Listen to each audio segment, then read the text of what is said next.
YouTube శ్రోతలకు అభినందనలు తెలియపరుస్తూ భగవద్గీతా ప్రవచనములు ధారావాహిక 53వ భాగానికి స్వాగతం, సుస్వాగతం. ఈరోజు 6వ అధ్యాయం ఆత్మ సంయమ యోగము 15వ శ్లోకం నుండి ప్రారంభిద్దాం.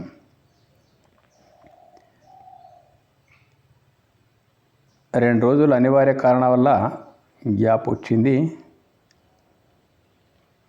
యుంజన్నేవం సదాత్మానం యోగి నియతమానసః శాంతిం నిర్వాణ పరమాం మత సంస్థామధిగచ్చతి. మనోనిగ్రహము గల యోగి ఈ ప్రకారముగా ఎల్లప్పుడూ మనస్సు ఆత్మధ్యానమందు నిలిపి నాయందున్నట్టిదియు మోక్షరూపమైనదియు అగు శాంతిని పొందుచున్నాడు. ఈ శ్లోకం లోపల ఒక కీలకమైనటువంటి రహస్యం మనం గమనించాలి. ఏంటిదంటే ఆత్మ ధ్యానమందు నిలిపి అంటున్నాడు. ఆత్మ అంటే దేహాన్ని ప్రకాశింపజేసేటువంటిది ఆత్మ అని అనుకున్నాం. నాయందున్నట్టియు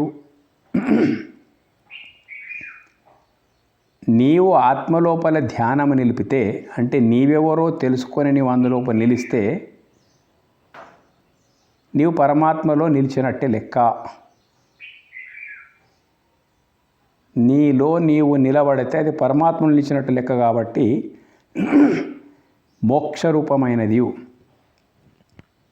అక్కడ ఏమైపోతుంది, అన్ని బంధనాలు తెగిపోతున్నాయి అన్నట్టు. బంధనాలు ఎక్కడొస్తున్నాయంటే దేహము నేను అనుకుంటున్నప్పుడే అనేక రకాల బంధనాలు ఏవైతున్నాయో ప్రపంచం లోపల, మనసు లోపల ఎన్నో రకాల బంధనాలు వస్తాయి.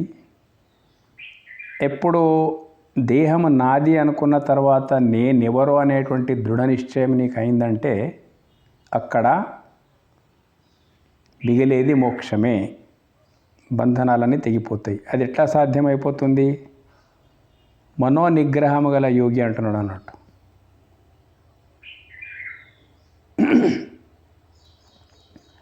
మనోనిగ్రహానికి సామాన్యమైన అర్థం ఏంటంటే మనసు దేనిపైన పోనివ్వకూడదు, ఇంద్రియ విషయ భోగాల నుంచి దూరం ఉంటే అది మనోనిగ్రహం అని అంటున్నాం అన్నట్టు. కానీ మనోనిగ్రహానికి ఇంకొక అర్థం ఏముందంటే మనసు దేహము నేననే గ్రహించి కూర్చున్నది అన్నట్టు. దేహమే నేననేటువంటి దృఢమైనటువంటి ఇట్లా గ్రహించుకొని కూర్చున్నది అన్నట్టు. మనసు నిగ్రహం అంటే ఇది సత్యము అయినటువంటిది కాదు, దేహము నేనే అనుకోవడం కాదు, దేహము నాది అనుకో. దేహం నేనన్న భావాన్ని గ్రహించి కూర్చున్నటువంటి మనసు దేహము నాది అనుకునేటువంటి భావంకి ఎప్పుడైతే వస్తుందో అది వాస్తవమైనటువంటి నిగ్రహం అన్నట్టు. అప్పుడే అతడు యోగి అని అనబడతాడు. యోగి అంటే దేహము నాది అని నీవు అనుకున్నావు అనుకో, అప్పుడు నీవెవరైపోతున్నావు? ఆత్మ అయిపోతున్నావు. ఎప్పుడైతే నీవు ఆత్మ అయినవో నీ ధ్యానమంతా ఆత్మ సంబంధం. ఇప్పుడు దేహము నేననుకున్నప్పుడు నీ ధ్యానమంతా దేహం పైనే ఉంటుందన్నట్టు. మొత్తం దేహం పైనే నిద్ర మేల్కొన్నది మొదలు తిరిగి నిద్ర వచ్చేంత వరకు మన ధ్యానం అంతా దేహం మీదనే ఉంది. కానీ దేహాన్ని ప్రకాశింపజేస్తున్న ఏ చైతన్యం అయితే ఉందో అక్కడ ఎప్పుడూ మన మనసు పోవడం లేదు. అక్కడ పోవడమే నిగ్రహించడం అన్నట్టు.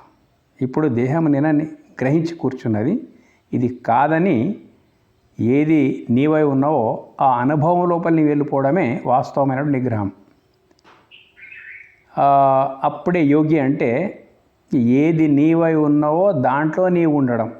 ఏది నీవై ఉన్నావో దాంట్లో అదే అనుభవంతో నీవు ఉండడం అన్నాడు. అప్పుడే యోగి అయిపోతాడు. యోగా అంటే కలయిక. కలయిక అంటే పాలు నీరులాగా రెండు లేవు కలిసిపోవడానికి.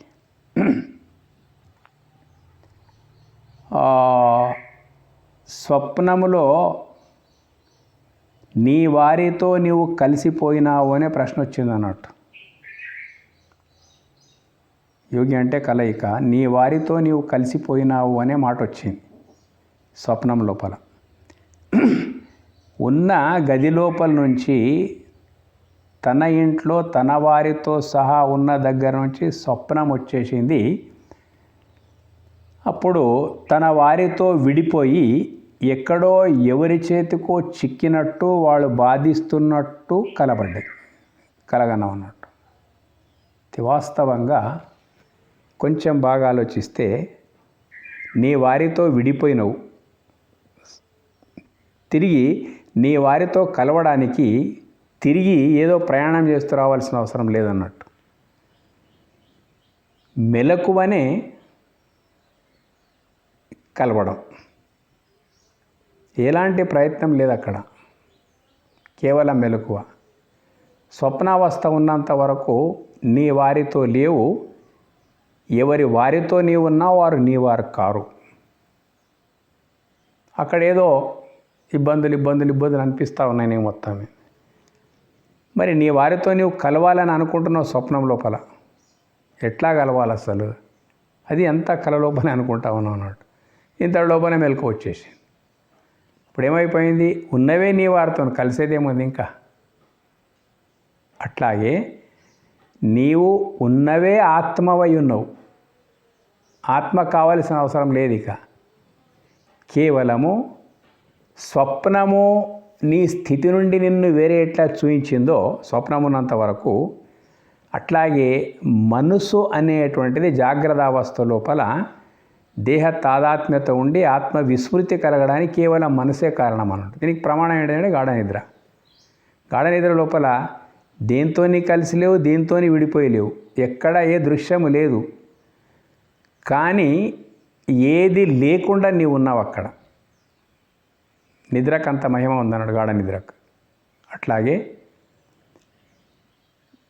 స్వప్నము తొలగిన తర్వాత నీ వారితో నువ్వు కలవడానికి ఇంకొక ప్రయత్నమే లేదు, ఆ మెలకువనే దానికి కలపడం అన్నాడు. అట్లాగే దేహ తాదాత్మ్యత ఏదైతుందో, మనసుకు దేహ తాదాత్మ్యత ఉన్నది, ఇది తొలగిన తర్వాత ఇంకేంటిది? ఇది తొలగింది అంటే ఏది ఉన్నదో దాంతోనే ఉన్నట్టు లెక్క. వ్యవహారం ప్రపంచం లోపలంతా ఆత్మ వర్సెస్ ఆత్మనే నడుస్తుంది, కానీ మనం గమనించడం లేదన్నట్టు. ఆత్మ వర్సెస్ ఆత్మ, అది కనిపించదు వాస్తవంగా అది కనిపించదు. కనిపించకున్నా కనిపించని దాని నుంచే కనిపించనిది వ్యవహారం చేస్తూ ఉన్నాడు. నీ లోపల ఏది నీ కదలికకు మూల కారణమైందో అది నీకు కనిపించనట్టే ఉందనుకుందాం. ఎదుటి వారితో వ్యవహరిస్తున్నప్పుడు అదేది ఉందో అది కనిపించనట్టే ఉందనుకుంటున్నాం. కానీ కనిపించింది వర్సెస్ కనిపించింది ఈజ్వల్ మనం జరుపుతున్నటువంటి వ్యవహారం. ఈ కీలు మనకు తెలిస్తే అప్పుడు యోగి అని అనబడతాం మనం మొత్తం మీద. అంటే నీ ఆత్మ ధ్యానం లోపల నీవు ఉంటే అది పరమాత్మ ధ్యానం లోపల నీవు ఉన్నట్టే లెక్క. ఆ రకంగా అదే మోక్షం అన్నట్టు. అంటే అక్కడ ఏ భయము, ఏ బంధన, ఏది కూడా నిన్ను ఏమీ చేయజాలదు. ముందు శ్లోకాల లోపల వస్తుంది. అటువంటి నిర్భయ స్థితే మోక్షం అన్నట్టు. అదే ప్రాపంచిక పరిభాష లోపల పరమశాంతి, పరమానందం అంటాం అన్నట్టు. అంటే ఏది పొందిన తర్వాత ఇంకా ఆనందం కొరకు ఏ ప్రయత్నం చేయవలసిన అవసరం మనకు లేదో అదే పరమశాంతి అక్కడ దొరుకుతూ ఉన్నది మనకు మొత్తాన్ని. నాత్యష్ణతస్తు యోగోస్తి నచైకాంతం అనశ్నత నచాతి స్వప్నశీలస్య జాగ్రత్త నైవచార్జున. ఈ స్థితిని నిలుపుకోవడం ఎలా? ఓ అర్జున, ఈ ధ్యానయోగము అధికంగా భుజించువానికిని, బొత్తిగా భుజింపని వానికిని, అట్లే అధికంగా నిద్రించువానికిని, ఎల్లప్పుడూ మేల్కొని ఉండువానికిని కలగదు. ఏం కలగదు? అయమాత్మ బ్రహ్మ అనేటువంటి భావము ఏదైతే ఉందో ఆ భావంకే అనుభవంకే అదే ధ్యానంలో ఉండడానికి అనుభవం అంటారు అన్నట్టు. ఏది ఈ ధ్యాన యోగం ఈ రకంగా ఏది నీవై ఉన్నావో ఆ స్థితిలో నీవు ఉండడానికి అడ్డంకి మనసు అన్నది మనం అనుకున్నాము, అది ఓకే. దేహము కూడా ఆ అనుభవ స్థితి లోపల నీకు ఉండనివ్వదు. ఎందుకు ఉండనివ్వదంటే ఉండడానికి కావలసినటువంటి నియమాలను మనం పాటించాలి. ఓ అర్జున, ఈ ధ్యాన యోగం అంటే ఆత్మతత్వ అనుసంధానము, ఆత్మతత్వానుసంధానమే ధ్యానం అంటాము. అధికంగా భుజించువానికిని, అధికంగా వైజ్ఞానికంగా కూడా దేహధర్మం ప్రకారం కూడా చాలా అనర్థదాయకమైంది అధికంగా భుజించడం. ఎట్లా భుజించాలి మనిషి అంటే, నీవు తిన్న తర్వాత 10 నిమిషాలకి ఇంకెవరైనా ఏమైనా తినమంటే తినాలనే ఆసక్తి నీకు ఉండాలన్నట్టు. అంటే కడుపు నిండొద్దు, ఆకలి ఉండొద్దు. ఇది ఏంటిది? అధికంగా భుజించకుండా ఉండడం అన్నట్టు. ఆకలి ఉండొద్దు, ఎందుకంటే బొత్తిగా భుజింపని వానికిని ఆకలితో ఉన్నా కడుపు బాగా నిండిన ఈ అనుభవము యొక్క కంటిన్యూయేషన్ ధార, అనుసంధానం ఏదైతే ఉందో తైలధార మాదిరిగా అది నిలవడానికి వీల్లేదు. సాధక దశ లోపల ఇవన్నీ ఉంటాయన్నట్టు మొత్తం మీద. ఆ తర్వాత అధికంగా నిద్రించేవానికి కొందరు టైం అనేది లేకుండా సూర్యోదయం అయిన తర్వాత కూడా పడుకొని ఉంటారు, మళ్ళీ పగలు పడుకుంటూ ఉంటారు. కానీ నిద్రకు కూడా ఒక పద్ధతి ఉన్నది. ఏ విధంగానైనా 8 గంటలకు మించకూడదు నిద్ర. కాబట్టి 8 గంటలకు మించి కనుక మనం పడుకున్నాం అనుకోండి, అది ఆరోగ్యానికి అనర్థదాయకంగా ఉంటుంది అన్నట్టు. ఎందుకంటే పడుకోవడం అంటే మనము పడకపైన పడుకోవడం. ఇప్పుడు వెన్నెముక పడకన అంటుకొని ఉంటుంది అన్నట్టు, అంటే నిటారుగా ఉండదు. చూడండి, 84 లక్షల జీవరాశుల లోపల వెన్నెముక నిటారుగా ఉన్నది ఒక్క మనిషికి మాత్రమే. కుండలిని, బ్రహ్మరంధ్రం అన్నిటి కనెక్షన్స్ వెన్నెముక ద్వారా పెనవేసుకొని పోయిన 72,000 నాడులు ఉంటాయి. ఆ 72,000 నాడులు ఎప్పుడు కూడా అది దాని లిమిట్స్ ఉంటాయి అన్నట్టు. మనం పడకకు హత్తుకొని అట్లనే పోయినాం అనుకోండి, ఎక్కువ టైం అట్లా ఉంటే అవి మందగించిపోతాయి అన్నట్టు. ఆ నాడులు మందగించిపోయి బ్రెయిన్ కూడా, అంటే మన మెదడు కూడా కొంచెం మందగించిపోతుంది. అందుకొరకే ఎక్కువ పడుకోకూడదు. మంచిగా డీప్ స్లీప్ అని పొద్దురేపు అంటుంటారు. మొత్తం మీద ఒక 5-6 గంటలు డీప్ స్లీప్ అయితే సరిపోతుంది, మిగతా నడుస్తూ ఉంటుంది అన్నట్టు. ఇట్లా మనం ఊరకి ఎక్కువ పడుకొని ఉంటే ఆ నాడులు, వెన్నెముక యొక్క నాడులు దెబ్బతినిపోతాయి. ఎల్లప్పుడూ మేలుకొని ఉండవానికి చూడండి, మేలుకవ అనేటువంటి దాన్ని కూడా హద్దు ఉండాలి. ఏదో ధార్మిక కార్యక్రమాలని, భజనలని, కీర్తనలని రాత్రులంతా మేలుకుండేటువంటిది కూడా శాస్త్రం నిషేధించిందన్నట్టు. ఎందుకు నిషేధించిందంటే, నీరు లేకున్నా అంత అలసిపోడు మనిషి, ఆహారం లేకున్నా అంత అలసిపోడు. కానీ నిద్ర లేకుంటే మాత్రం శరీరం చాలా అలసట అయిపోయి మైండ్ ఏది కూడా రిసీవ్ చేసే స్థితి లోపల ఉండదు అన్నట్టు. కాబట్టి నిద్ర అనేది చాలా ముఖ్యమైనది. అలాగని అధికం మంచిది కాదు, అలాగని ఎక్కువ మేల్కొండడం కూడా మంచిది కాదు. ఈ రెండు కూడా ఏం చేస్తాయంటే మనసు యొక్క స్థితి ఏదైతే ఉన్నదో దెబ్బతినిపిస్తాయి అన్నట్టు. ఎక్కడ చూడండి, మీకు ఒక జస్ట్ లైక్ ఎగ్జాంపుల్ చెప్తున్నా. ఒక స్టూడెంట్ ఉన్నాడు అనుకోండి, లేక ఒక ఉద్యోగి ఉన్నాడు అనుకోండి. స్టూడెంట్ ఉన్నాడు, ఉద్యోగి ఉన్నాడు, లేక ఏ వృత్తి లోపలైనా ఉన్నటువంటి వాడు ఉన్నాడు అనుకోండి. వ్యవసాయదారుడు అనుకోండి, వ్యాపారస్తుడు అనుకోండి. మీరు టెస్ట్ చేసుకోండి. బాగా ఏదో పండగ భోజనం అనుకొని, లేకపోతే ఎక్కడైనా ఫంక్షన్స్ లోపలికి వెళ్ళిపోయినప్పుడు వస్తువులు బాగున్నాయని చెప్పేసి మీరు కొంచెం మోతాదు మించి తినండి. తిన్న తర్వాత మీ వృత్తి నిర్వహణ లోపలికి వెళ్ళిపోండి. మీరు అక్కడ ఎటు పాలుపోదు. దాహం వేసినట్టు అవ్వడమో ఏదో ఎట్లా అలసట ఈజీ కనిపిస్తూ ఉంటుంది అన్నట్టు. మీ వృత్తిని మీరు సక్రమంగా నిర్వర్తించలేరు. విద్యార్థి అయితే పాఠాన్ని గ్రహించలేడు. ఉపాధ్యాయుడు కనుక అధికంగా భోజనం చేస్తే అది లింక్ దెబ్బతింటూ ఉంటుంది. పిల్లలకు చెప్పాడు లింక్ దెబ్బతింటూ ఉంటుంది. ఒక వ్యాపారస్తుడు కూర్చోడానికి ఓపిక ఉండదు. ఒక ఉద్యోగి తన ఉద్యోగ ధర్మాన్ని నిర్వర్తించడానికి ఫైళ్ళు ముంగటేసుకొని కూర్చుంటే ఏదో బడలేక మైండ్ లోపల కంటిన్యూషన్ అనేది ఉంటుంది అన్నట్టు మొత్తం మీద అధిక భోజనం లోపల. అలాగనే ఈ అన్ని వృత్తుల లోపల ఉన్నటువంటి వాళ్ళు ఒక 2 రోజులు రెగ్యులర్గా మేల్కొండి చూడండి, ఏమీ పాల్గొదు మనిషికి. ఇది అందరి అనుభవం లోపల నా ముచ్చటనే, కానీ తెలుసుకోము ఈ కారణంతో ఎట్లా అయిందని చెప్పేసి. కాబట్టి వృత్తి నిర్వహణ లోపల వ్యవహారం లోపల కూడా అధిక భోజనము పనికిరాదు, నిద్రలేమి పనికిరాదు.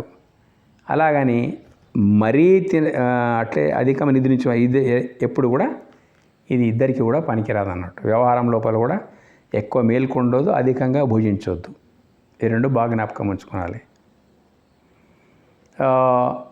మైండ్ అనేటువంటిది తన స్థితిని కోల్పోతుంది. మన మెదడు ఏదైతుందో అట్లా మనసు కూడా కాకవికలమవుతూ ఉంటుంది. కాబట్టి ఇది చాలా పర్సనాలిటీ డెవలప్మెంట్ విషయం లోపల అతి కీలకమైంది అన్నట్టు.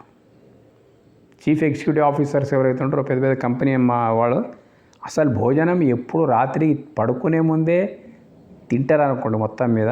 ఇంకా ఏ పని ఉండదు కాబట్టి తిని కొంచెం వాకింగ్ చేసి పడుకోవడం అట్లా పంటూ ఉంటారు. దినమంతా మాత్రం వాళ్ళు టాపర్స్ ఎప్పుడు కూడా అతిగా భోజనం చేయరు అన్నట్టు. ఎందుకంటే చాలా పనులు ఉంటాయి వాళ్ళకి మొత్తం మీద. ప్రగతిశీల పథం లోపల ఉన్నటువంటి వాళ్ళంతా పెద్ద పెద్ద ఇండస్ట్రియలిస్ట్స్, సిఎండీస్, కంపెనీ మేనేజింగ్ డైరెక్టర్స్, ఇలాంటి పెద్ద పెద్ద పోస్ట్ లోపల ఉండేటువంటి ఉండేటువంటి వాళ్ళు, పెద్ద పెద్ద ప్రొఫెసర్స్, వీళ్ళంతా ఇది రాత్రి పడుకునే ముందే ఎక్కువ భోజనం చేస్తారు తప్ప దినమంతా ఎక్కువ తినరు. చాలా పెద్ద కీలకం అన్నట్టు. అది భగవద్గీత లోపల చెప్తా ఉంది పర్సనాలిటీ డెవలప్మెంట్ సంబంధం. మరి నిద్ర కూడా వాళ్ళు తప్పకుండా పోవలసినంతసేపు నిద్రపోతారు అన్నట్టు. ఏమైనా ప్రయత్నం చేసి నిద్రపోతారు, లేకపోతే వ్యవహారం చేయలేరు వాళ్ళు. ఇది చాలా గొప్ప రహస్యం. ఇక యుక్తాహార విహారస్య యుక్తచేష్టస్య కర్మసు యుక్తస్వప్నావబోధస్య యోగో భవతి దుఃఖః. మితమైన ఆహారము విహారము కలవాడును, కర్మలందు మితమైన ప్రవర్తన గలవాడును, మితమైన నిద్ర జాగరణము కలవాడును అగు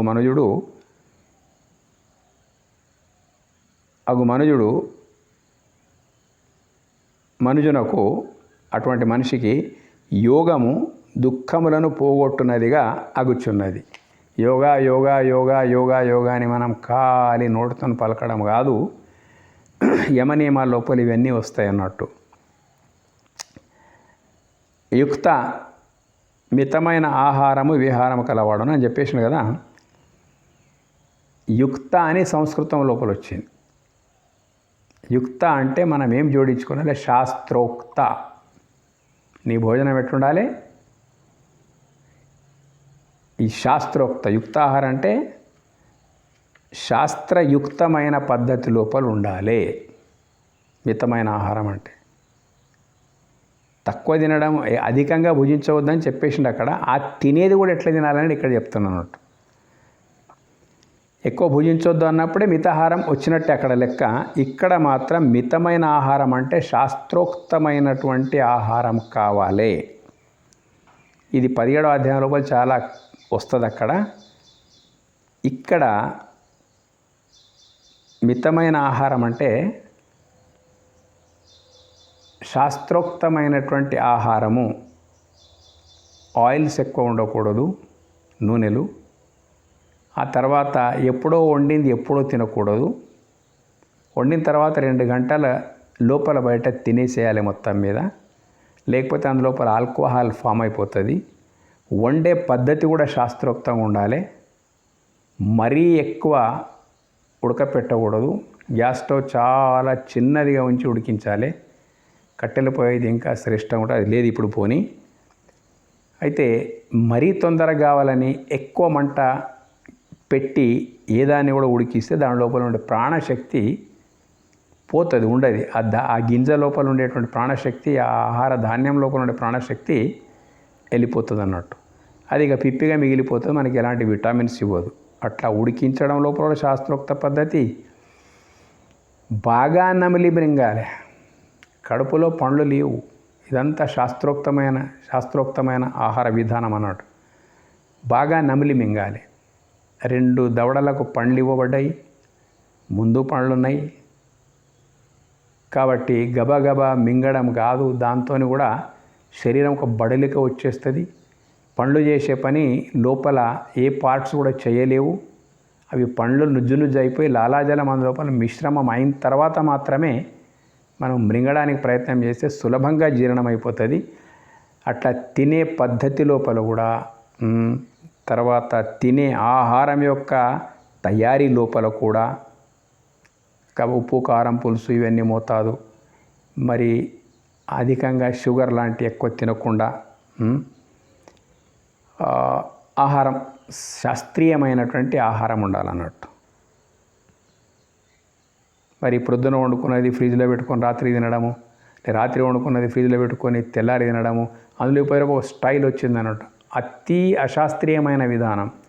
ఫ్రిడ్జ్లో పెట్టినవు అంటే సరే, తీసి అట్లాగే తినే ప్రయత్నం చేయాలి కొంచెం పక్కన పెట్టి. అంతేగాని దాన్ని మళ్ళీ ఏం చేస్తాం, ఈ మధ్య లోపల వచ్చిన అతి దరిద్రం అన్నట్టు, దాన్ని మళ్ళీ వేడి చేస్తాం మనం. వేడి చేసిన తర్వాత అది చాలా ఆల్కహాల్ అందులోపల వచ్చేసి లేనిపోని దరిద్రంకి అది కారణమైపోతూ ఉంది. మరి అటు ఇటు బయట భోజనాలు కూడా తగ్గించాలి. హోటళ్ళ నుంచి తెప్పించుకోవడం, అది చేయడం, ఇదంతా భగవద్గీత చెప్తున్న యుక్త ఆహారానికి సరిపడదు. ఈ రకంగా అందరికీ తెలుసు, అందరు చెప్తాను. మరి టీవీ లోపల మనం కొత్తగా చెప్పేది ఏం లేదు. మరి ప్రతి క్రమం తప్పుతున్న వాళ్ళకు కూడా క్రమం ఏమిటిదో తెలుసు, కానీ దాని నిగ్రహం పాటించడం లేదు మనం. ఇట్లా సాత్వికమైన ఆహారం తినాలి, మాంసాహారాన్ని వర్జించాలి, వాస్తవంగా శాకాహారాన్ని భుజించాలి. ఎక్కువ ఉడికించకూడదు, బాగా నమిలి మృంగాలి. ఎక్కువ చల్లగా అయిన తర్వాత తినకూడదు. వండిన తర్వాత 1 గంట అటు ఇటు తినేసేయాలి. ఓపికగా రాత్రి పగలు వండుకునే ప్రయత్నం చేయాలి. ఉప్పు, కారం, పులుసు అవన్నీ తక్కువంచాలి. మరి బలవర్ధకమైన ఆహారమే తీసుకోవాలి. ఆకుకూరలు లాంటివి, పప్పు ధాన్యాలు ఉంటాయి కొన్ని, ఇంకా రకరకాల అన్నీ మనకు మెనూ లిస్ట్ అనేటువంటిది మనకు చాలా దొరుకుతూ ఉంటుంది. ఆ డాక్టర్స్ ఇస్తూ ఉంటారు. అవి కూడా దాదాపు శాస్త్రోక్తంగానే ఉంటాయి, పాటించాలి. 1 విహారం గలవాడును. విహారం అంటే వ్యవహారం అని అర్థం అన్నట్టు. ఈ ఆధ్యాత్మిక మార్గం లోపల ఒక స్థాయికి రావాలంటే వ్యవహారంకు కూడా ఒక పద్ధతి ఉండాలి. 2వ అధ్యాయంలో యోగ కర్మ సుకౌశలం. నీవు చేస్తున్నటువంటి వ్యవహారం ఏదైతే ఉందో, నీ కర్మలు ఏవైతే ఉన్నాయో కదా, యోగ కర్మ సుకౌశలం అంటే కౌశల్యముతోని శాస్త్రబద్ధంగా ఏ పని ఎట్లా చేయాలి, ఎంత చేయాలనేటువంటిది కూడా నీ వృత్తిని బట్టి నువ్వు నిర్ణయించుకొని వ్యవహారం అనేటువంటిది ఉండాలి. శక్తికి మించిన పనులు చేయకూడదు.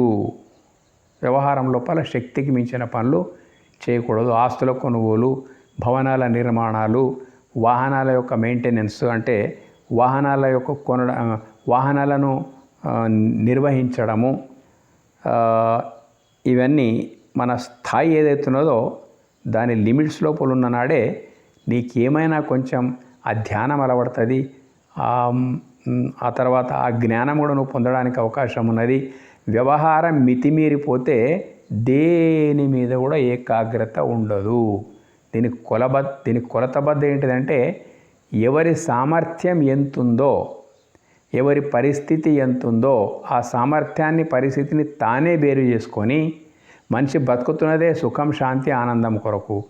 నీవు పెట్టుకునేటువంటి వ్యవహారాల లోపల అవి 3 కరువైతే నీ వ్యవహారము ఏమి ఇంకా పశువులు మోసే మోతకు మనం చేసే వ్యవహారంకు కూడా వ్యత్యాసం ఉండదు అన్నట్టు. అటువంటి మోత పనులు మనం చేయకూడదు. మితమైన విహారం గలవాడును. మితమైన ఆహారం తర్వాత విహారం. కొందరు ఏమనుకుంటారంటే 12 పనులు చేస్తే చాలా తెలివిపరుండి అనుకొని ఆ పనులు ఈ పనులు ఇక్కడ అక్కడ ఎక్కడ రెస్ట్ లేకుండా ఉండడం లోపల మనసు చక్రం మాదిరి గిర్రన తిరుగుతూ ఉంటుంది. కొన్ని రోజులకి బీపీఓ, షుగరో, ఇంకా ఏమన్నా బ్రెయిన్ స్ట్రోక్సో, హార్టో ఇవన్నీ వస్తూ ఉంటాయి అన్నట్టు. ఎందుకు వస్తూ ఉంటాయి? నీకు వ్యవహారం యొక్క శాస్త్రీయత తెలియకపోవడం అన్నట్టు. ఈ రోజు లోపలైతే ఇంకా కొంచెం గడబడి చాలా ఎక్కువైపోతున్నది. ఏ బ్యాంకులు అంటే ఆ బ్యాంకులో లోన్ ఇవ్వడం బట్టి ఆ డబ్బు తెచ్చుకొని ఏం పనులు చేయాలని ఆలోచన లేకుండా డబ్బు ఖర్చు పెట్టడము, ఈఎంఐలు పే చేయడము, ఆ తర్వాత ఎటు పాల్పోని పరిస్థితి, చాలా నరకం అనుభవిస్తూ ఉన్నారు అన్నాడు. పూర్వం లోపల అప్పు పుట్టేది కాదు. ఎవరైనా అప్పిస్తే చాలా కష్టం ఇది ఇచ్చేటువంటి వాడు. కాబట్టి వాడు ఉన్నంత దాని లోపలనే వ్యవహారం సలుపుకునేటువంటి వాడు. రాజకీయ వ్యవహారమైన పరిమితి, వ్యాపారమైన పరిమితి, వ్యవసాయమైన పరిమితి. ఈ పరిమితులు ఎట్లా నిర్ణయించాలంటే నీ స్థాయిని బట్టి నిర్ణయించుకోవాలి.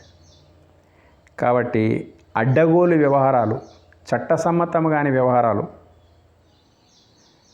నిందలకు గురి అయ్యేటువంటి వ్యవహారాలు నుంచి సురక్షితంగా ఉండాలి మోక్ష ఆకాంక్ష ఎవరైతే ఉన్నారో.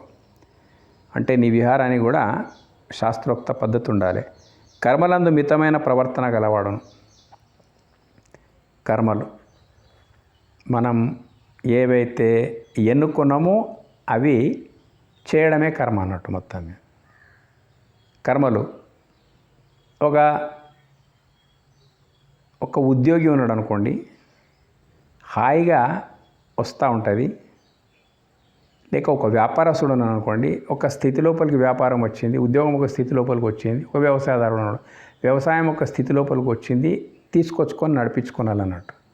కానీ ఒకేసారి లేలే వ్యవసాయం కంటే వ్యాపారం లోపల చాలా లాభం అని చెప్పేసి అది కూడా ప్రారంభించడం, ఇంకా కొంత ముందుకు పోయిన తర్వాత ఆ కర్మలో ప్రారంభించడం, ఇంకా కొంత ముందుకు పోయిన తర్వాత ఇంకా వ్యాపారం కూడా చాలా బాగుంటుందని చెప్పేసి అది ప్రారంభించడము, రకరకాల పనులు, వ్యవసాయము, ఉద్యోగము, వ్యాపారము ఒక్కడే అన్నీ చేయాలనేటువంటి కక్కుర్తి ఏతుంటుందో కర్మల యందు మితమైన ప్రవర్తన గలవాడు. కర్మ అనేటువంటిది కూడా శాస్త్రోక్తమైన పద్ధతి లోపల నిర్వహించాలి. ఏది పడితే అది చేసి నేను కర్మనిష్ఠుడనంటే అర్థం లేదు. అది భక్తి మార్గము లోపల కూడా ఒక కులతబద్ధం ఉన్నది కర్మల కొరకు. వ్యవహార ప్రపంచం లోపల కూడా ఒక కులతబద్ధం ఉన్నది. నీకు దేంట్లో నేర్పరితనం ఉందో ఆ కర్మలే నీవు ప్రారంభించాలి. నేర్పరితనం లేని కర్మలు ప్రారంభించి నీకు తెలియని వాటి లోపల ఇంకా ఇతరులను పెట్టి ఆ పెట్టినటువంటి వాళ్ళ నుంచి పని ఎలా తీసుకునాలి, పెట్టినటువంటి వాళ్ళు మనకు నష్టపరుస్తున్నారా లాభపరుస్తున్నారా, వాళ్ళని నియంత్రించడం ఎలాగా, ఇవన్నీ ఏమీ తెలియకుండా కర్మలంపడాన్ని పెంచుకుంటూ ఉన్నారు ఒక్కొక్కరు.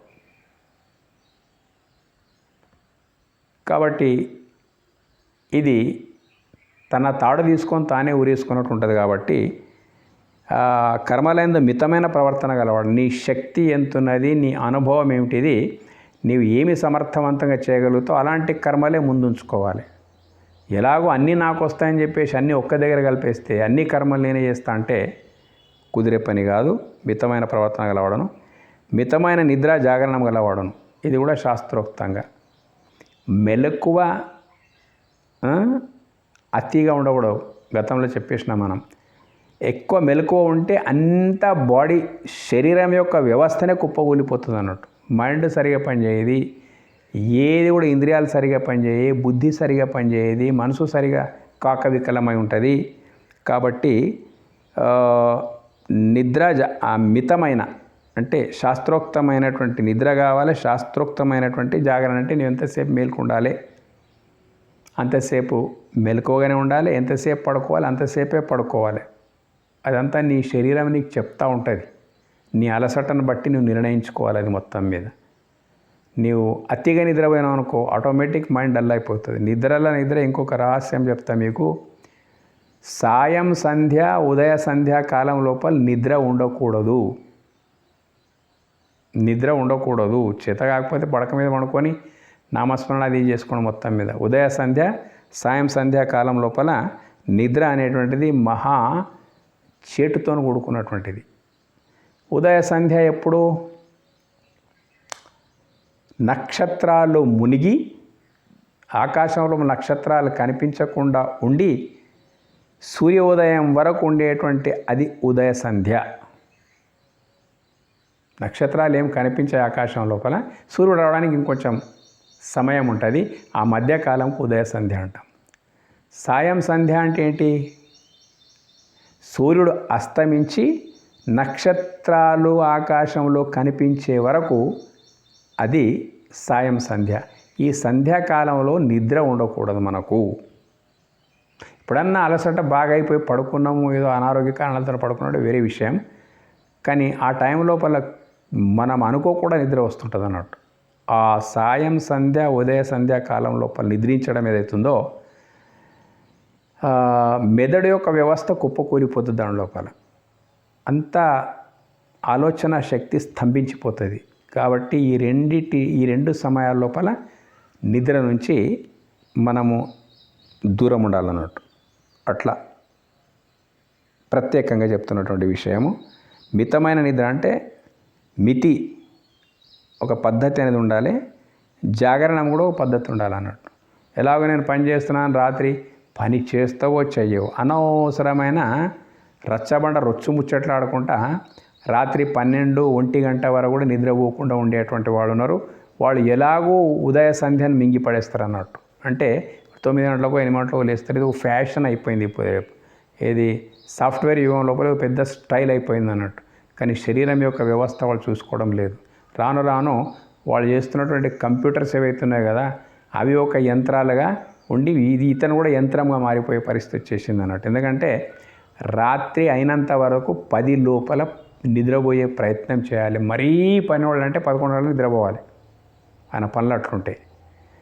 కానీ రాత్రి అసలు 10 లోపల పండుకునేటోడు చాలా మంచి ఆరోగ్యానికి. ఎవరు లేట్గా పండుకోవడం వాళ్ళు లేట్ లేస్తారు అన్నట్టు. ఈ రెండు కూడా అశాస్త్రీయమైన శరీర నిర్మాణానికి సంబంధించినటువంటి ఎంతో డిస్టర్బ్ చేస్తూ ఉన్నాడు మొత్తం మీద. జాగరణం కలవాడును అగు మనుజునకు యోగము దుఃఖములను పోగొట్టున్నదిగా అగుచున్నది. ఈ యోగా అంటే జ్ఞానముతో పాటు శరీరం యొక్క వ్యవస్థను క్రమబద్ధంగా ఉంచుకోవడం రెండు ఉన్నాయన్నట్టు యోగ లోపల. కేవలము జ్ఞానం సంపాదించి దేహ వ్యవస్థను ఇష్టం వచ్చిన నడిపిస్తే కూడా నీవు యోగం నుంచి పొందవలసిన పరమానంద ఫలాన్ని నువ్వు పొందలేవు. ఎందుకంటే శరీర మాధ్యం కలు ధర్మ సాధనం అంటే ఆ పరమానంద స్థితిని నువ్వు పొందాలంటే ఈ మనసు దేహమే కదా, దీనికి అవసరం ఉన్నది కదా. ఆత్మకి ఏం అవసరం? నిత్యమంగళ సత్చిత ఆనంద స్వరూపం లోపల ఉన్నది అది. కానీ ఈ దేహం లోపల ఉన్నది, ఈ దేహం లోపల ఆత్మ ఉన్నది. కాబట్టి నీ మనసు ఆత్మానందం లోపలికి వెళ్ళిపోవాలంటే దేహానికి కూడా కొంత శాస్త్రీయ పద్ధతులు ఉన్నాయి. ఆ శాస్త్రీయ పద్ధతులు ఇక్కడ మనకు చెప్పబడ్డాయి అన్నట్టు. ఈ 16-17 శ్లోకాలు చాలా ముఖ్యమైనటువంటి శాస్త్రోక్తం. అంటే అట్లా ప్రతిదీ ఇంట్లో ఎన్ని వచ్చేసే, ఆహారం వచ్చేసే, విహారం వచ్చేసే, వ్యవహారాలు వచ్చేసే, కర్మలంపటాలు వచ్చేసే, నిద్ర వచ్చేసే, జాగరణ వచ్చేసే. ఇవన్నీ కరెక్ట్ ఉన్ననాడే ఏ జ్ఞానాన్ని నువ్వు పొందినవో ఆ జ్ఞానం యొక్క అనుభవము నీకు రావడానికి, సుఖం శాంతి ఆనందం కలగడానికి అవకాశం ఉన్నది. అటువంటి సుఖం శాంతి ఆనందాన్ని ప్రసాదించేటువంటి దేహ వ్యవస్థ, మానసిక వ్యవస్థ ఇవన్నీ కూడా నిర్మాణం చేసుకుంటేనే ఆ ఆత్మీయ స్థితి లోపల మనం ఉండగలుగుతాం అనేటువంటిది సారాంశం అన్నట్టు. యదా వినియతం చిత్తం ఆత్మన్యేవావతిష్ఠతే నిస్పృహ సర్వకామేభ్యో యుక్త ఇచ్యుత్యతే తదా. ఎప్పుడు మనస్సు బాగుగా నిగ్రహింపబడినది అయి, ఇంతవరకు చెప్పినటువంటి పద్ధతుల లోపల అంత నిగ్రహం వస్తున్నది, ఆత్మయందే స్థిరంగా నిల్చునో, ఆత్మయందే స్థిరంగా నిల్చునో, మరియు ఎప్పుడు యోగి సమస్తములైన కోరికలను నివృత్తుడగునో అప్పుడే అతడు యోగ సిద్ధిని పొందినవాడని చెప్పబడును. ఇక్కడ చూడండి, ఒకటి బాగుగా నిగ్రహింపబడినది శబ్ద స్పర్శ రూప రసగంధాదుల లోపల ఉండే శాస్త్రీయతను అనుసరించి నడుచుకోవడము, మరి మనసు కోరిందల్లా ఆలోచించడానికి అవకాశం లేకుండా ఉండడము, అన్నీ మనకు వచ్చేసినాయి. అన్నీ కూడా ఇట్లా ఇంద్రియ విషయాల నుంచి మనసును పక్కకు మరల్చి మనసు అనేటువంటి ఇంద్రియ విషయాల లోపల పారకుండా ఎంతవరకు మనసుతో పని తీసుకోవాలో అంతవరకే పని తీసుకొని విచ్చలవిడిగా మనసును విషయ ప్రపంచం పైకి వదలకపోవడం ఏదైతుందో అదే నిజమైనటువంటి నిగ్రహం అని తెలుసుకోవాలన్నట్టు.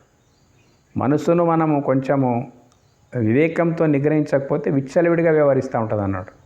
ఇంకా సాంగత్యం అలాంటిది దొరికిందంటే ఇంకా అయిపోయా, మనసు తిప్పిన దిక్కల్లా మనం తిరగవలసి వస్తుంది. మనసు ఆధీనంలో మనం ఉండడం కాదు, మన ఆధీనంలో మనసు ఉండడమే నిగ్రహం అన్నట్టు. ఇట్లా ప్రాక్టీస్ అయిన తర్వాత ఆత్మయందే స్థిరంగా నిలుచునో ధ్యానం కొరకు చెప్తా ఉన్నారు. ఎలాంటి సంకల్ప వికల్పాలు లేకుండా అది నిద్ర కాకుండా మనసు అది నిద్ర కాకుండా ఎలాంటి సంకల్ప వికల్పాలు లేకుండా గాఢ నిద్రను పోలిన జాగ్రత్తావస్థ, అదే ఆత్మస్థితి. ఎక్కడున్నట్టు నువ్వు అప్పుడు అక్కడ దేవుడు ఎక్కడో గుడి లోపల లేడు, దేవుడు ఉన్నాడే నీ లోపల జగమంతా వ్యాపించినోడు. అనుభవం ఎట్లా అంటే అనుభవానికి దూరం కావడానికి మనసే కారణం. మనసు స్వప్నం లోపల ఉన్నట్టు స్వప్నం ఎట్లా నీ స్వగృహం యొక్క అనుభవాన్ని విధ్వంసం చేస్తుందో స్వప్నము నీ స్వగృహం యొక్క అనుభూతిని విధ్వంసం చేసేస్తున్నది స్వప్నం. అట్లాగే మనసు ఏం చేస్తుందంటే ఏది నీవై ఉన్నావో దాని నుంచి దూరం తరుముకొని పోతుంది నీకు ఈ మనసు. మెలకువ ఎట్లా అక్కడ కారణమైందో స్వగృహం యొక్క అనుభూతికి, ఇక్కడ ఏం కారణం అంటే జ్ఞానమే కారణమైపోతున్నది. అక్కడ మెలకువ కారణము, ఇక్కడ ఆత్మజ్ఞానం కారణం. ఏంటిది ఆత్మజ్ఞానం అంటే ఉన్నానే ఆత్మస్థితి లోపల. కొంచెం ఆలోచిస్తే నువ్వు దేహస్థితి లోపల ఎంత ఉన్నా నీవు అనుకున్నప్పటికైనా ఆత్మ కనుక లేకపోతే నేను దేహం అనుకునేటువంటి భావం కూడా నీకు మిగలదు. ఏది ఉన్నా ఆత్మ ఉంటేనే ఉన్నది, ఆత్మ లేకపోతే నీ దేహమే నిల్. కాబట్టి ఏది లేకపోతే నీకు ఏ అనుభవమే లేదో అదే ఆత్మ. అది ఉంటేనే ఏదైనా ఉంది, అది లేకపోతే ఏదీ లేదు. ఈ కులు ఈ సూక్ష్మం తెలుసుకొని ఓహో అయమాత్మ బ్రహ్మ, నా ఆత్మతోనే ఉన్నది, నేను వ్యవహరిస్తున్నది కూడా ఆత్మ వర్సెస్ ఆత్మనే, నా భార్యతో వ్యవహరిస్తున్నా అంటే కూడా ఆత్మే, నా పిల్లలతో వ్యవహరిస్తున్నా అంటే కూడా ఆత్మే, ఎవరితోని ప్రపంచంలో వ్యవహరించినా అది ఆత్మే. ఆత్మ లేకపోతే నా భార్యకు అస్తిత్వం లేదు, నా పిల్లలకు అస్తిత్వం లేదు, నాకు అస్తిత్వం లేదు, ఎవరికి నా మిత్రులకు అస్తిత్వం లేదు, ఎవరికి అస్తిత్వం లేదు. ఈ మాట బాగా అర్థం చేసుకున్నట్లయితే ఆత్మ వర్సెస్ ఆత్మనే ప్రపంచం లోపల వ్యవహారం నడుస్తుంది దృఢమైన భావన రావడం అవుతుందో ఆత్మ ఎందే స్థిరంగా నిలిచునో. కొంచెం ఆలోచిస్తే పెద్ద విషయం కాదన్నట్టు. మరియు ఎప్పుడు యోగి సమస్తములైన కోరికలు నివృత్తుడగునో, కోరికల నుండి నివృత్తుడగునో. చూడండి, కోరిక అనేటువంటిది దేహ పోషణ కొరకు ధర్మావిరుద్ధో భూతేషు కామోస్మి భరతర్షభ అన్నాడు. దేహం ఉన్నది, దేహ పోషణ ఉన్నది, దీని కొరకు ఇంత మట్టుకు అది ఉంటుంది కోరిక. అయితే కోరికలు ఎందుకున్నాయి అనే మాటకు వచ్చేస్తే మనిషికి ఏదో పొందితే కానీ సుఖం శాంతి ఆనందం దొరకదు. కాబట్టి కష్టపడాలి, కోరికలను పెంచుకోవాలి, స్థాయిని పెంచుకోవాలి, స్థితిని పెంచుకోవాలి, అయితేనే అక్కడ సుఖం, శాంతి, ఆనందం ఉంటుంది అనేటువంటి ఒక అలవాటు అనేది పరంపరాగతంగా మనకు వచ్చింది, సహచర్యంతో ఇది వచ్చింది అన్నట్టు. సమస్తములైన కోరిక నివృత్తుడగును. ఏ కోరిక నువ్వు సాధించినప్పటికైనా కానీ ఏది నీవు కావాలనుకున్నా అది మాత్రం దొరకదు. కోరికలతోని భూమి దొరకవచ్చు, కోరికలతోని పదవి దొరకవచ్చు, కోరికలతోని రాజ్యం దొరకవచ్చు, కోరికలతోని నీవు ఇంద్ర పదవిని కూడా పొందవచ్చు, కోరికలతో నీవు ఏదైనా పొందవచ్చు. కానీ అవన్నీ దేని కొరకు నీవు అనుకుంటున్నావో, సుఖం, శాంతి, ఆనందం కొరకు అవన్నీ ఉంటాయి కదా, అవి మళ్ళీ లోపల ఉన్నాయి అన్నట్టు. నీకు సుఖం, శాంతి, ఆనందం చెరగంది నీకు మిగిలాలంటే ఆత్మజ్ఞానం. నేను ఆత్మను, నా ఆత్మే పరమాత్మ అన్నప్పుడు ఇంకా ప్రపంచం లోపల ఏది దొరికినా ఏది దొరకకపోయినా ఈ జ్ఞానమే ఆనందానికి కారణమైపోతుంది. కాబట్టి అక్కడ సమస్తములను కోరికను నివృత్తుడగును. ఇంకొక వ్యవహారికంగా చెబుదాం. పరమాత్మ సర్వవ్యాపకుడు, సర్వశక్తి సమన్వితుడు, సర్వజ్ఞుడు. పరమాత్మ భక్తి మార్గంలోకి వచ్చేద్దాం. ఈ మూడు సత్యమేనా? బిల్కుల్ సత్యమే.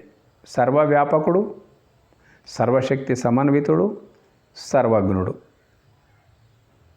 కాబట్టి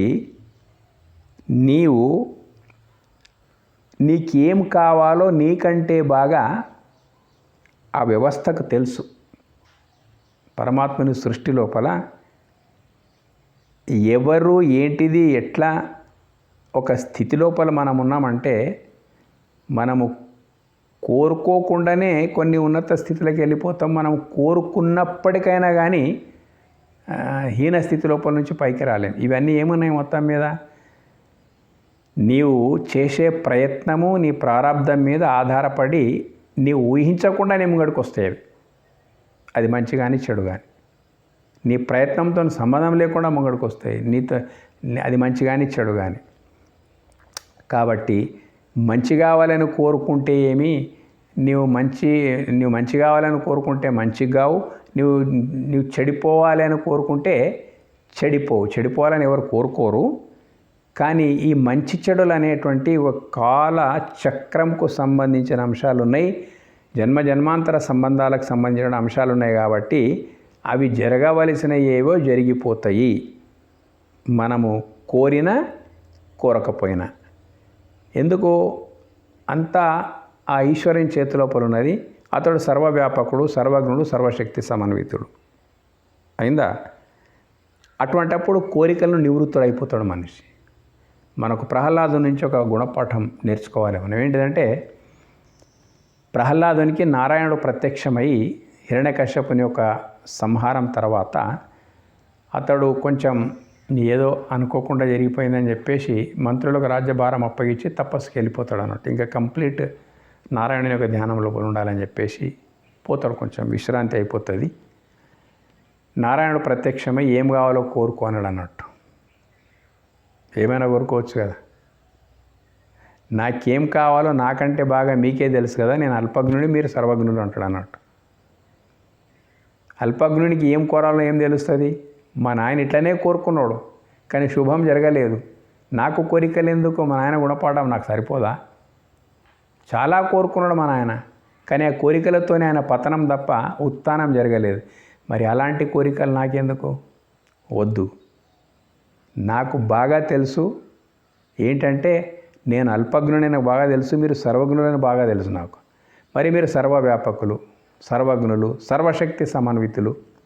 నిర్ణయించుకోండి మీరే. మీరేమో ఇస్తారని చెప్పేసి నేను కూర్చోలేదు.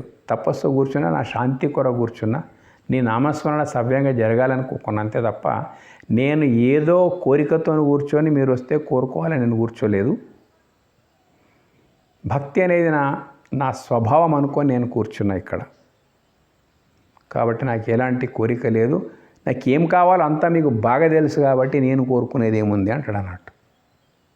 అప్పుడు నారాయణుడు ప్రత్యక్షమైపోయి, నీకు ఇక నుండి ఆత్మజ్ఞానాన్ని ప్రసాదిస్తున్నా, నేను నీ లోపలనే స్థిరంగా ఉన్న తత్వాన్ని తెలుసుకో, నేను నిన్ను వదిలి లేను, నాలో నీవు నీలో నేనున్నాను, ఆ జ్ఞానం నీకు సుస్థిరం చేస్తున్నా అని చెప్పేసి వెళ్ళిపోయాడు. అంటే ఇక్కడ యోగి ఇటువంటి ఆత్మీయ స్థితిలో ఉన్నటువంటి వానికి వాస్తవంగా ఇంద్రియ విషయ భోగాలపైన ఎలాంటి ఆసక్తి ఉండదు, ఏది కోరుకోడు. ఎందుకు కోరుకోడంటే జరగవలసిందంతా జరిగిపోతున్నది.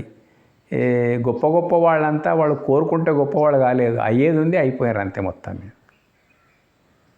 పతనమయ్యే వాళ్ళంతా పతనమైతే, ఉత్థానమయ్యే వాళ్ళంతా ఉత్థానమైపోతుంది. అంతా కాలచక్రం ఒకటి ఉన్నది, పరమాత్ముని యొక్క కాలచక్రం ఉన్నది. కాబట్టి నిజమైనటువంటి భక్తుడు పరమాత్ముడు సర్వజ్ఞుడు, సర్వవ్యాపకుడు, సర్వశక్తి సమన్వితుడు అనుకొని ఆయన ధ్యానం లోపలనే ఉంటాడు. అయితే ఏమైపోతుంది అక్కడ ముందు 9వ అధ్యాయం లోపల వస్తుంది. అనన్యాశ్చింతయంతో మాం ఏ జనా పర్యుపాసతే తేషాం నిత్యాభియుక్తానాం యోగక్షేమం వహామ్యామన్నాడు. ఎవడు నిరంతరం ఆత్మధ్యాన తత్పరుడై ఉంటాడో అటువంటి నిరంతర ధ్యాన తత్పరుని యొక్క యోగక్షేమములను నేను వహించగలను. యోగక్షేమ ఏది కావాలో అది దాన్ని క్షేమంగా కాపాడడం ఏదైతుందో, పొందడము, క్షేమంగా అది కొనసాగడం, యోగక్షేమం వహామ్యం. ఇవి నన్ను గురించి చింత చేసేటువంటి వాని యొక్క యోగక్షేమాలు ఏవైతున్నాయో, ఏది వాని కొరకు కీడో, ఏది వాని కొరకు మేలో అది మాత్రమే సృష్టిలోపల జరగడానికి అవకాశం ఉందని చెప్పేసి అభయం ఇచ్చిండ్రు. వీటి మీద సంపూర్ణమైన విశ్వాసం ఉండేటువంటి ఆ యోగి సంపూర్ణంగా పరమాత్మని యొక్క అస్తిత్వంతో సమరసమైనటువంటి యోగి ఎవరైతున్నారో, అయమాత్మ బ్రహ్మభావం లోపల ఉన్నటువంటి వాళ్ళకు ప్రపంచం లోపల ఎలాంటి కోరి పొంది ఏదో అనుభవించేటువంటి పరిస్థితి ఉండదు. వాళ్ళ యొక్క సుఖం అంతర్ముఖమై ఉంటుంది. ముందు వస్తాయి శ్లోకాలని మొత్తం మీద. కాబట్టి బహిర్ముఖం లోపల వాళ్ళకి ఏమీ కనిపించదు, అంత అంతర్ముఖం లోపలనే ఉంటుంది. ఆత్మ ధ్యానం లోపల సర్వము ఉందనేటువంటి భావంతో ఉంటారు. కాబట్టి సమస్తంలో కోరికలను నివృత్తుడగును. అజ్ఞానమే కోరికలను పెంచేస్తుంది, విజ్ఞానం ఆత్మజ్ఞానం కోరికలను త్రుంచేస్తుంది. ఆటోమేటిక్ తొలగిపోతాయి అవి. పండు పక్వమైన తర్వాత తనకు తాను కింద రాలిపడ్డట్లు కోరికలన్నీ తొలగిపోతాయి అన్నట్టు. అప్పుడే అతడు యోగ సిద్ధిని పొందినవాడని చెప్పవడం. ఆ స్టేజ్కి వెళ్ళిపోయినటువంటి వాడు యోగ సిద్ధి అంటే ఆత్మజ్ఞానము లోపల సిద్ధహస్తుడైనట్టు లెక్క అని ఈ శ్లోకం ధృవీకరిస్తున్నది. మిగతా వచ్చే భాగంలో తర్వాత చెప్పుకుందాము. ఇది మీకు నచ్చితే సబ్స్క్రైబ్ చేయండి. ధన్యవాదాలు.